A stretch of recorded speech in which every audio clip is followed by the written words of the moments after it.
Hallar la fuerza en los miembros CD, DF y EF de la armadura de línea de transmisión representada en la siguiente figura.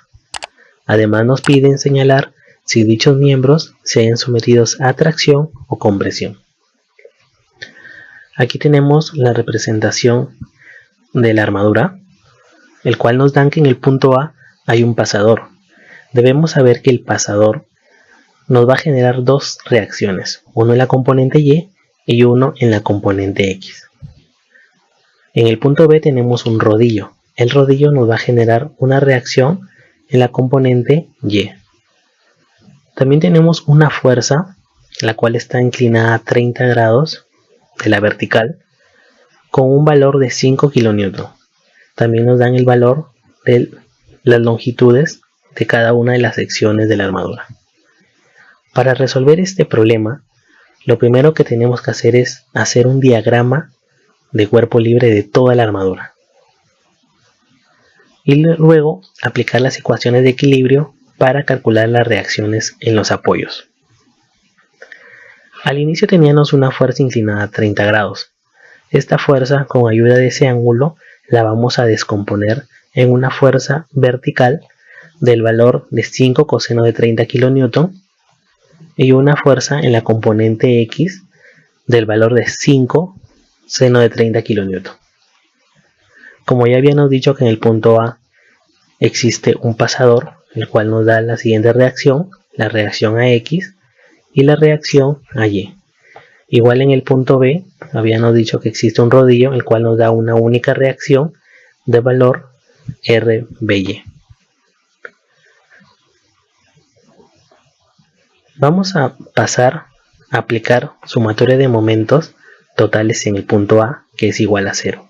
¿Por qué en el punto A? Porque en este punto existen dos tipos de reacciones, dos reacciones, el cual se van a eliminar y solamente me va a quedar la reacción BY. Entonces de esta ecuación nos va a salir que la reacción BY vendría a ser igual a 1,3344 kN.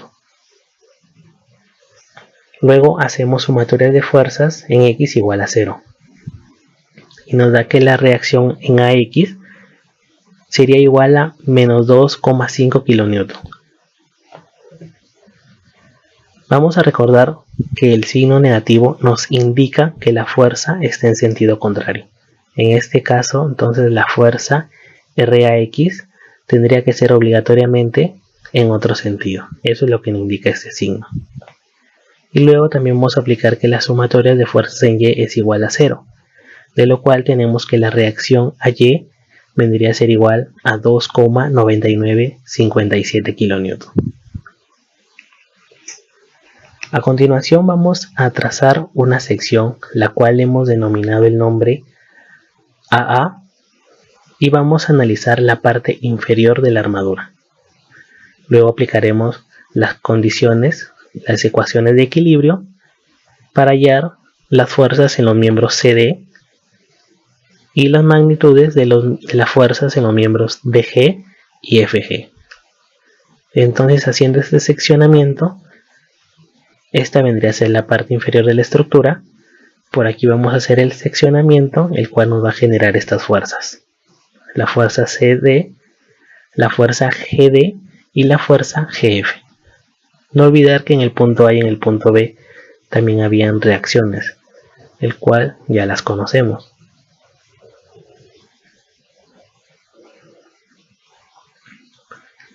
Luego, aplicando sumatoria de momentos totales en el punto G, que vendría a ser igual a 0, de nuevo explicamos por qué hemos tomado en el punto G, debido a que aquí existen dos fuerzas que yo no conozco.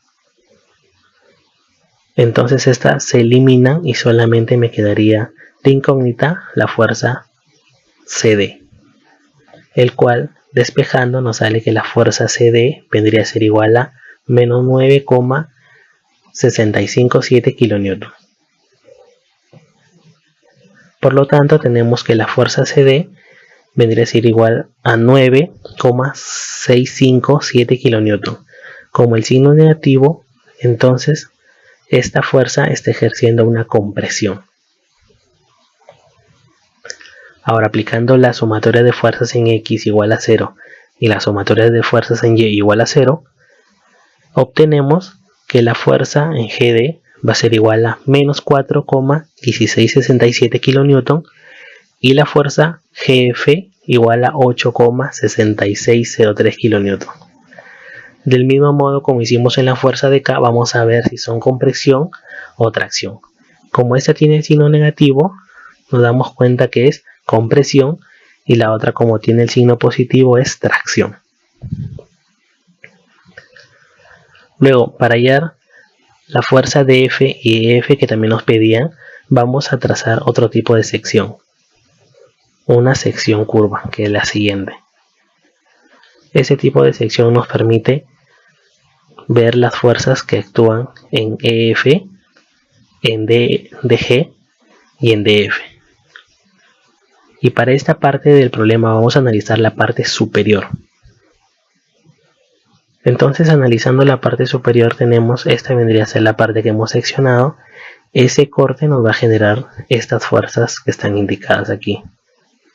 Y no olvidar que en este punto habían estas fuerzas que ya las conocíamos. Entonces nos damos cuenta que este beta y esta fuerza EF, esta fuerza DF, se encuentran dentro de un triángulo que, por las longitudes de la armadura que nos daban, es conocido. Y se nos va a hacer un poco más fácil trabajar dentro de esa armadura. Del mismo modo para alfa. Es el mismo triángulo, pero en otra posición. Ahora, aplicando las ecuaciones de los principios de fuerza, tenemos la figura que hemos generado anteriormente y tenemos que la sumatoria de fuerzas en X es igual a 0. Entonces, aquí solamente tenemos de incógnita para ambos casos, y la sumatoria de fuerzas en Y, que vendría a ser igual a 0. Entonces, en el caso de acá abajo, despejamos fuerzas EF, lo reemplazamos acá arriba y ahí ya podríamos encontrar las dos fuerzas. Resolviendo estas ecuaciones, tenemos que la fuerza EF tiene el valor de 10,8250 kN y la fuerza DF el valor de menos 6,495 kN. Luego vamos a ver si están sometidas a tracción o a compresión. Hemos dicho que cuando tiene el signo negativo, esa fuerza ejerce una compresión. De esto tenemos que la fuerza EF es positivo, nos ejerce una tracción, y la otra fuerza que tiene signo negativo nos va a ejercer una compresión.